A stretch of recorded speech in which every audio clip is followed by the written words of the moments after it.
evening, everyone. Welcome to the May 2018 Zoning Board of Appeals meeting, Town of Carmel. Looks like a light load here today. Board members' names are in front of you, and to my left is Code Enforcement Officer Mike Carnazza and Town Council Joe Charbonneau.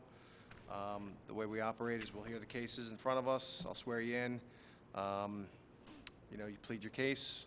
I'll ask for input from the public, after which we'll close the hearing, and there'll be no further input from the public at that point. And then we'll decide tonight. It's a light agenda, so there might be one long applicant, but night should go rather quickly. Will you all please rise and join me for the Pledge of Allegiance? I pledge allegiance to the flag of the United States of America and to the republic for which it stands, one nation, under God, indivisible, with liberty and justice for all. Thank you. Board members, I'll just remind you to speak in, especially because we got the fans on tonight, so Rose can pick it up on doing the minutes here. Our first case tonight is number 1. It was a holdover from last month. It was misadvertised. We apologize about that. And Willie, you're representing? I represent the owners. State your name and address for the record. William Besharat, 266 Sheer Hill Road, Mayapack. Swear to tell the truth, the whole truth, and nothing but the truth, so help you God. I do. Take us through it, please. Okay, as you see on the plans in front of you, on the survey, we are proposing to put an additional bedroom to the house. Towards the back of the house, it will attach to the family room. It's going to be used for grandma's going to move in. We put in like almost a master bedroom, a suite for her. Where it's located, this is the only place that could actually locate it to serve the purpose. The other side is the kitchen. As we proposed it, because of the location of the existing home, and don't ask me, this house is not very old, somehow end up that close to the property line. The addition, although it's further away from the existing house, is still non-compliance with the front yard setback. And also, there's an existing shed on the property that also happened to be close to the property line, so we included that in the variance.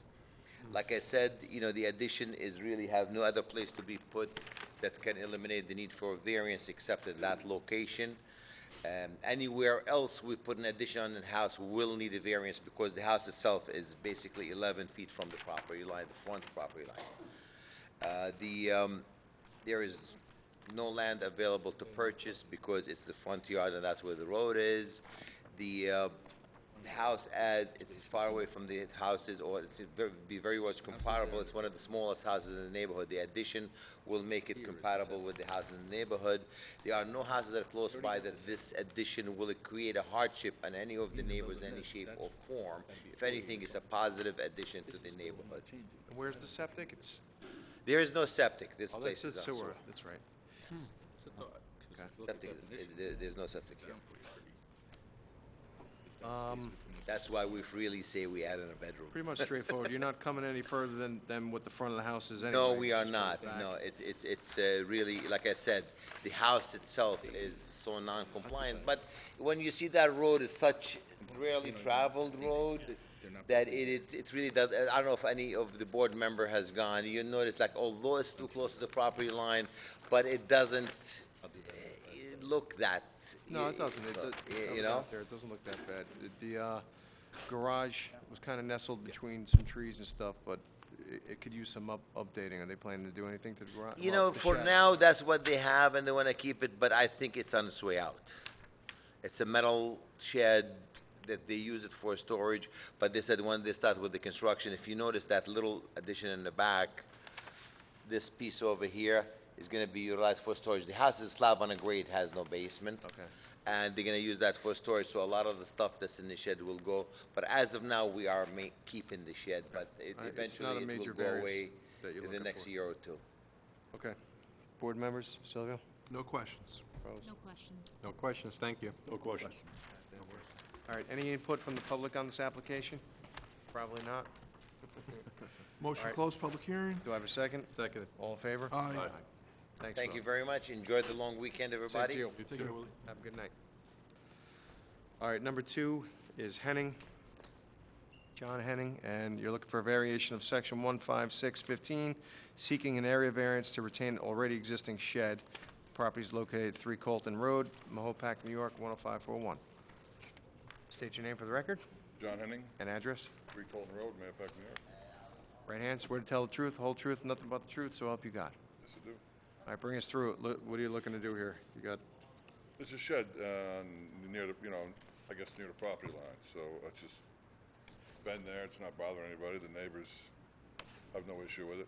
all right, yeah, I was out there the other night. You're surrounded by, it's wrapped around fencing, right? Yeah, There's a couple of trees and And it's way in the screening. backyard, it's a corner lot and it's way in the back. It's fairly new. You didn't realize you needed a permit for I it? didn't even know, no. All right, the shed company didn't tell you, of course? No, nobody said anything. I mean, they said you could put a shed there, but the problem, I guess, is that it's close to a property line. So Right. if I moved it up further, I assume it would have been all right, but I didn't know that at that time, and now it's set back there.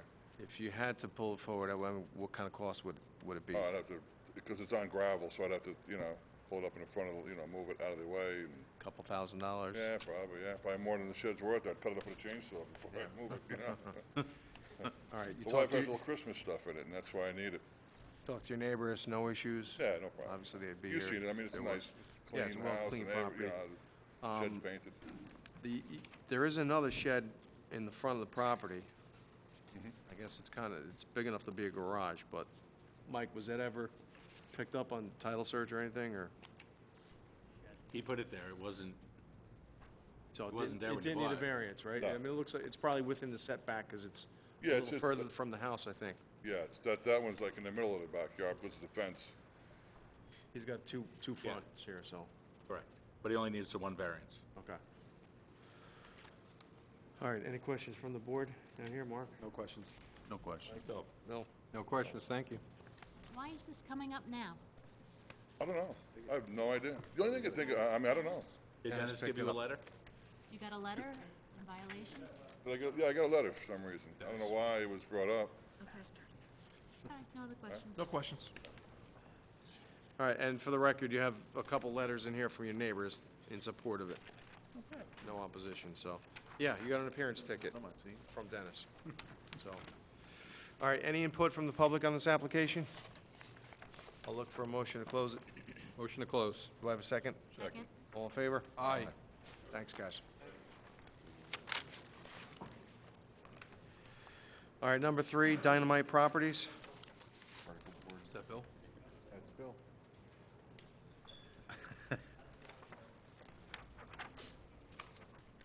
Mr. Schilling?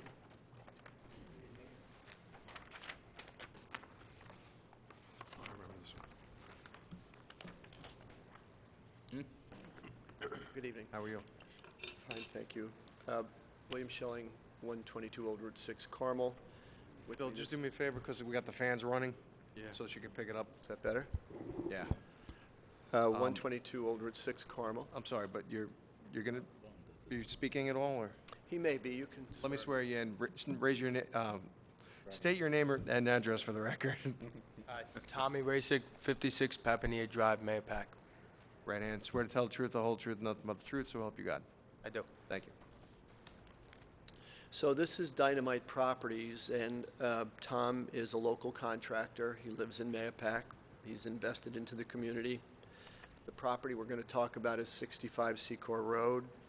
It's a 2-story structure with an attached 1-story dwelling. The zoning is commercial. The lot is approximately 8,000 square feet, a little bit less than 8,000 square feet, less than a fifth of an acre.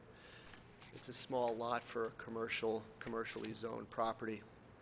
The property is serviced by municipal sewers and private well. Currently, it's being used as a 3-family. There's a top floor, which is 2 bedrooms, the middle floor, which is 1 bedroom, and the lower floor, which is 2 bedrooms. We have submitted floor plans for your review. There are 3 separate accesses to the 3 separate apartments. One is in the front, one is on the side, and one is in the rear. The neighborhood, as you all know, is primarily residential. There are many multifamilies. There are a number of smattering of commercial establishments on Secor Road in that area.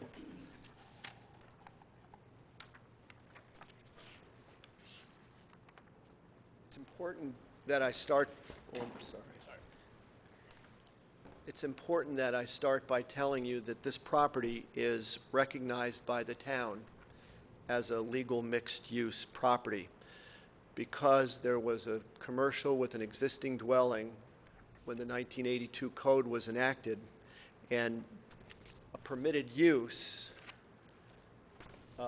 in the code, the 1980 code which was adopted, says existing apartments and mixed-use structures at the time of the passage of this chapter. So it's important that I start by telling you this is not a runaway use. This was a use recognized by the town as a permitted use because it was in existence in 1982 when the code was adopted. What we're seeking from you is an interpretation that a three-family use is more restricted than the recognized use of the code of 1982, which is mixed use. And that interpretation is pursuant to 15647 of your code. We submit to you the residential use is more restricted than the mixed use. Our application says that in the alternative, we'd look for a use variance, but I've met with Mike, and Mike suggests correctly that you can't hear a use variance without a referral from the planning board. So I was hoping that I could seek an interpretation and then the alternative, but I'm going to defer that. I'm going to speak only about the interpretation and understand that if it's denied, we'll have to go to the planning board. In any event, because it's a three-family, Mike, you'll agree with me, even if the interpretation is approved, there's planning board involvement, correct? That's correct. In support of this interpretation, we've submitted Tom's affidavit, a memorandum of law. We submitted the floor plans. Tonight we'll show you photos of the property. We'll show you applicable covenants and restrictions on the property, and we'll show you the commercial schedule, which made this a permitted use, and the testimony of the applicant if it's requested. 65C Corp. Has a very diversified history. What we know is that it was a ceramic store back in the 70s. It was a pizza place in the 90s into the 2000s, and it was used by an electrician as his office until 2018. One of the important features of this property, and I think it makes it unique for use variance arguments, is that in 1957, a commercial neighbor, obviously next door to this property, encumbered the sale of this property with many, many restrictions as to what this owner could do with this property. And effectively, it prohibits the use of automobile parts, retail sales, clothes, grocery, food sales, restaurants, beer, wine, liquor. Many other uses are forbidden. Now, you may say, well, how did it exist as a restaurant, or how did it exist as other things? And the answer is, I don't know. Nobody enforced it. But the fact of the matter is, and I'm happy I have 3 attorneys on this board, these restrictive covenants are enforceable. And so if I were the attorney for a client that wanted to put a prohibited use on the property, I wouldn't let them, because anybody could seek to enjoin it because restrictive covenants are enforceable.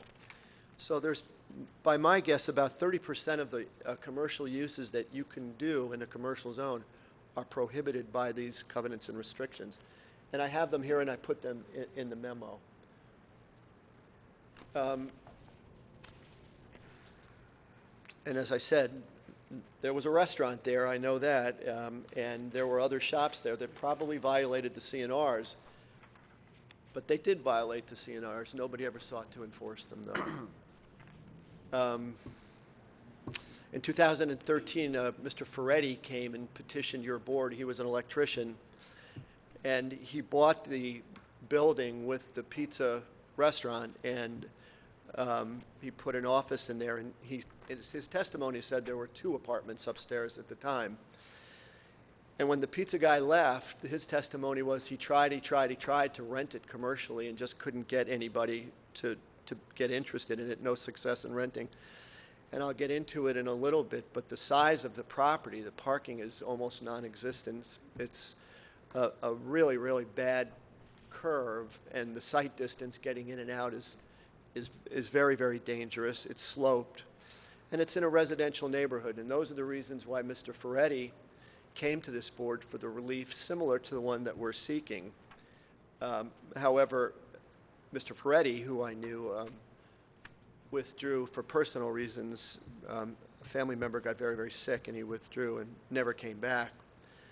Since 2013, it's remained residential, if not more. I believe a couple of the commercial establishments have disappeared, and it becomes more and more impossible to think about renting this out commercially. We are in a C zone. It does allow mixed uses pursuant to the code, but it really is an obsolete code application to this property because, you know, 1/5 of an acre, less than 1/5 of an acre, just makes it virtually impossible, coupled with the restrictions that encumber the property. I think my client has quite a road to hoe to get this thing rented. When my client purchased in 2018, he's a businessman. He's in the trades, and he's a contractor, and he knew of the site restrictions, the hairpin turn and the very small parking potential and all that, but he was unaware of the CNRs that encumber the property, and when we got together, we reviewed the title and found them to be the case. So realistically, he's in a very difficult position to make this commercial use work. And the prospects of anything that he could do to make it commercially attractive, I think, are non-existent. So he's here looking for, to legalize this three-family. And we submit very confidently that it's more restrictive than a mixed use with a commercial site downstairs and an apartment upstairs, which is the recognized use for the town of Carmel.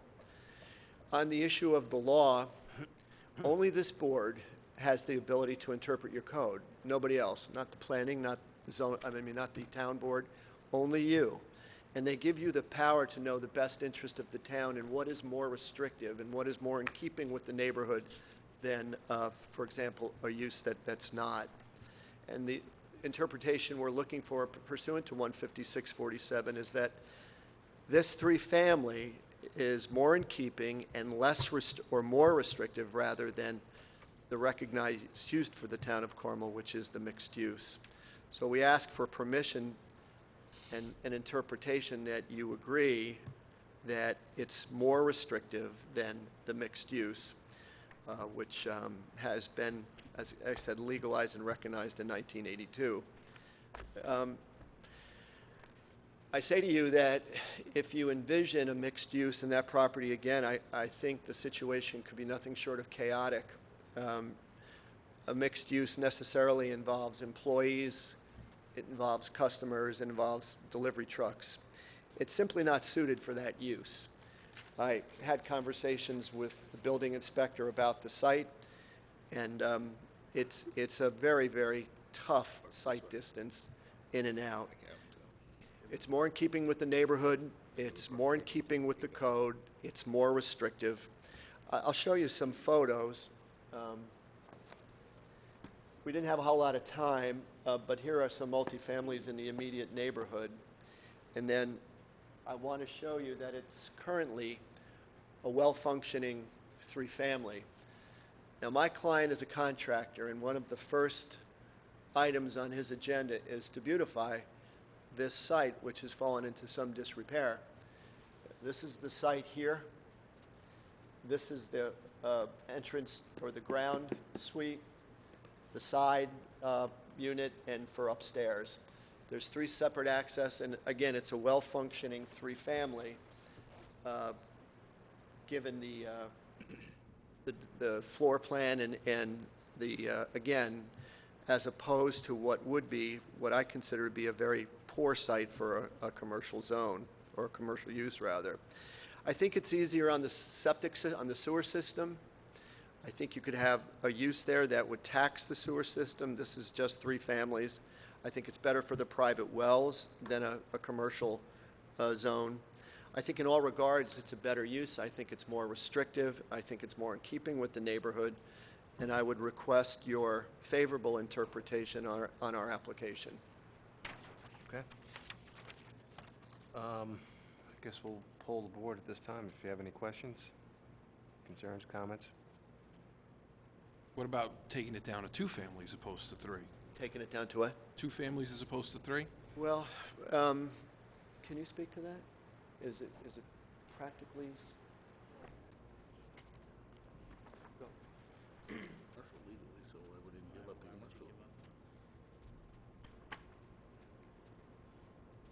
the commercial. We haven't explored that, but the income generated from the 3 is enough to sustain the investment, and that's what he based his purchase on. I don't think logistically, if you look at the house, it blends itself well. I think here is clearly one unit. This was the old pizza, and then there's an up and down. Okay. Okay. Well, they can, by right, do it 2-family and commercial, right? Because Right. that's what they have. Today, right. So to and- give and up commercial, why, you know, No, I understand. I just still wanted to know. I hear what you're saying. But I think you made the argument pretty appropriately that commercial use for that property is It's just, dead. Yeah, and it's not going to happen. it's a Not there. horrible site for that. No. Even when it was a pizza, I remember going there when I was younger, getting pizza, it was like dangerous to get out and grab the I should also mention, per Mike's instruction, that this matter is going to the planning board, so any Either way. safeguards that the planning board could They'll pick it impose up. would be Yeah, imposed. and then you'll be back here if it happens. Okay. No, that's it. I'm Rose, good. anything? No questions. No questions. Thank you. no question. No questions. No questions. All right, and any input from the public? Anyone? Bueller? Line up, please. Bueller? All right, Easy enough. at this point, we'll look for a motion to close the public hearing. Motion to close. Do I have a second? Second. All in favor? Aye. Okay, thanks, guys. Thank you very much. Thank you.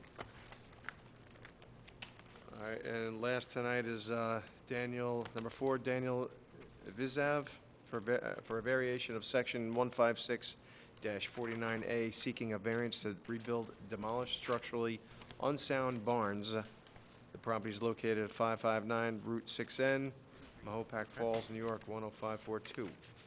I'm recusing myself, John. Okay, Rose, for the record, Rose has recused herself. 'Cause it Joel? doesn't meet the setback. Joel Greenberg, Joel Greenberg, 2 Musket Road North, Mahopac, New York. Swear to tell the truth, the whole truth, and nothing but the truth, so help you God. I do. Thank you. Bring us through it. As you can see from the survey that I put up here on the board, this was known as the old Red Mill Shopping Center. If you recall, many years ago, there was a... Joel, just a reminder, speaking to the Oh, microphone. yeah, okay, 'cause sorry. The fans are running tonight. Let me just move it over then. Okay. If you recall, about 4 or 5 years ago, there was a veterinarian who wanted to put up a rather substantial building in the back of the shopping center to have an all-night facility for animals.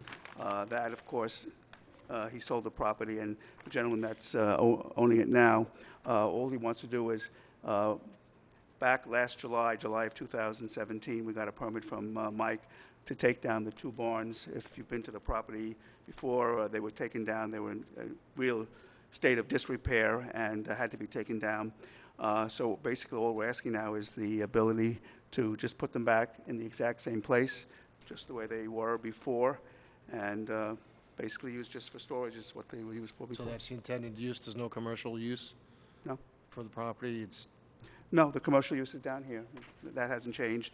Just the only thing that's probably has changed since we came here with the veterinarian is that there was a parcel of land in front here in this parking lot, which unfortunately, the vet found out after he bought the property, but we did finally get it deeded over to the vet and now, of course, to the new owner. So this whole portion of the parking lot in front of the shopping center is now owned by the same person. So it's all one parcel of okay, land now. because that was in the minutes from last time. I remember that. I remember the application, too. Right. So, So basically, all we're asking for is just to put back what was there. okay. It's going to be used for storage, Joel? Yeah, yeah. And just so you know, the adjacent property owner, which is owned by Janice and Carl Thim, I did contact them, and they said as long as it's being put back in the same I location, was the just about to same ask, the size. same size and footprint? Yes. What kind of style, just Oh, actually, I can show it to you. architecturally? Oops. Just basic clapboard? Just basic clapboard Vertical siding, siding. shingle roof. I think, if you look in your package, it probably is, I think this drawing is in there. Yeah, I think so. Were there elevations? What's he storing in there? What's he storing? Right now, nothing? No, what will he be storing?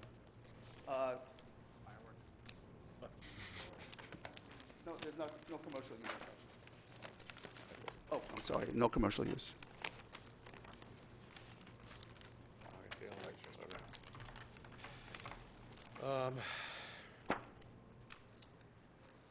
Okay, and Mike, this has to happen within a year, right? From, Yes. that's why the, That's why we're before the as long board. as they start construction within that year timeline, it should be okay. Correct. Okay. Go to the board. Any questions, comments? questions. No question. No questions, No questions. All right, any input from the public on this application? Okay, I'll look for a motion to close the hearing. Motion to close. Do I have a second? Second. All in favor? Aye. Okay. May need to take a break. This is a tough meeting tonight. You guys want to take a break? Anybody need to seek counsel? You guys good? I'm good. All right. I guess, Dominic, we're gonna go right through it. At this point, there'll be no input from the public on any application. And we will adjudicate. So, holdover application number one was, Bacino. Number one, do I have a motion? Motion to grant? Do I have a second? Second. Any discussion? All in favor? Aye. Okay, granted. Number two, John Henning. Do I have a motion? Motion to grant. Do I have a second? Second. Any discussion? All in favor? Aye. Granted. Number three, looking for an interpretation for Dynamite Properties. I make an interpretation that a three-family dwelling is a more restrictive use than a pre-existing non-conforming mixed use on the site. I'd second it. All right, discussion? No. Okay, all in favor? Aye. Okay. And again, Mike, that'll go back to, Planning. that'll defer back to the Yeah, planning you board. can't condition a interpretation, so that's something we have to make sure he does. Okay, so it gets handled back from your guys. All right, and finally, number four, Daniel Avizav. Do I look for a motion? Motion to grant. Do I have a second? Second. Any discussion? No. All in favor? Aye. Okay. Minutes from January 25th, held over from March 2018 meeting. Do I have a motion to accept those minutes? Motion to accept. Do I have a second? Second. All in favor? Aye. Minutes from March 22nd, 2018. Do I have a motion to accept the minutes? Motion to accept. I'll have to Second. recuse. Second. Okay? Yeah, I have to abstain from this. Yeah, that's right, you guys weren't here. Second. All in favor? Aye. Okay. And ladies, have a great holiday. same to you, Joel. You too, Joe. Good night. And minutes from April 26th, 2018. Do I have a motion to accept the minutes? Motion to, go ahead. Motion to accept. Second by Second. Silvio. All in favor? Aye. Okay. All right, everyone have a safe and happy Happy Memorial Memorial Day Day. weekend. Good night, all. Wasn't as good as the one that we had in the other room.